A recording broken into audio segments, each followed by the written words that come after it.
बिस्मिल्लाहिर्रहमानिर्रहीम। अस्सलाम वालेकुम। फिर से जवान होना चाहती हैं तो ये हलवा अपनी खुराक में जरूर शामिल करें। जानिए लिकोरिया, कमर दर्द, हार्मोन्स की खराबी का मसला कैसे दिनों में हल किया जा सकता है। मेरी आज की वीडियो मेरी उन बहनों के लिए है जो पोशीदा अमराज में मुब्तला हैं और खुद को बहुत कमजोर महसूस करती हैं। तो जानिए मेरी इस वीडियो में वो क्या चीज है जिससे आप खुद को तरोतवाना महसूस करेंगी।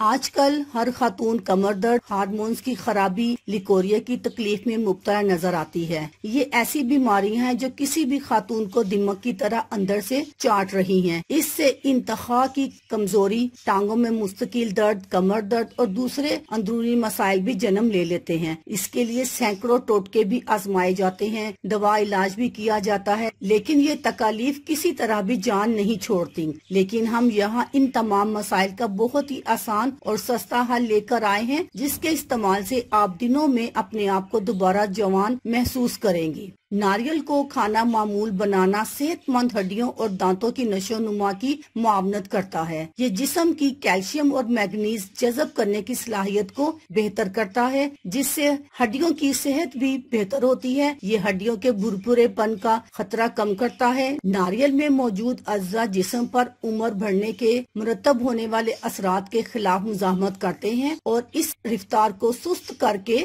दरमियानी उम्र में भी शख्सियत को जवान रखने में मदद देते हैं। यहाँ हम नारियल का इंतहाई आसान हलवा बनाने की तरकीब बता रहे हैं, जो कि खवातीन के लिए इंतहाई मुफीद और फायदेमंद है। अज्जा कुछ इस तरह से हैं। खुश्क नारियल 250 ग्राम, चीनी आधा कप, मिल्क पाउडर 1 प्याली, घी 3 से 4 खाने के चम्मच, दूध आधा कप, येलो कलर यानी के फूड कलर चुटकी भर। नारियल को कद्दूकश कर ले, बिल्कुल बारीक बुरादा सा बन जाए तो एक पैन में घी डालकर इसमें नारियल डाल दे। जब हल्का सा सुनहरी रंग आ जाए तो इसमें मिल्क पाउडर डाल दें। इसको हल्का सा भून ले। अब इसमें चीनी डाल दें। जब चीनी घुल मिल जाए तो आधी प्याली दूध में चुटकी भर येलो कलर डालकर इस अमेजे में डाल दें और अच्छी तरह भून ले। खुश्क होने लगे तो इसको चूल्हे से उतार ले। चांदी के वर्क और मेवों से गार्निश कर ले। लजीज नारियल की मिठाई तैयार है। इसको मिठाई समझकर खाएं, अपनी दवाई समझकर खाएं और खुद को सेहतमंद रखें। अल्लाह हाफिज।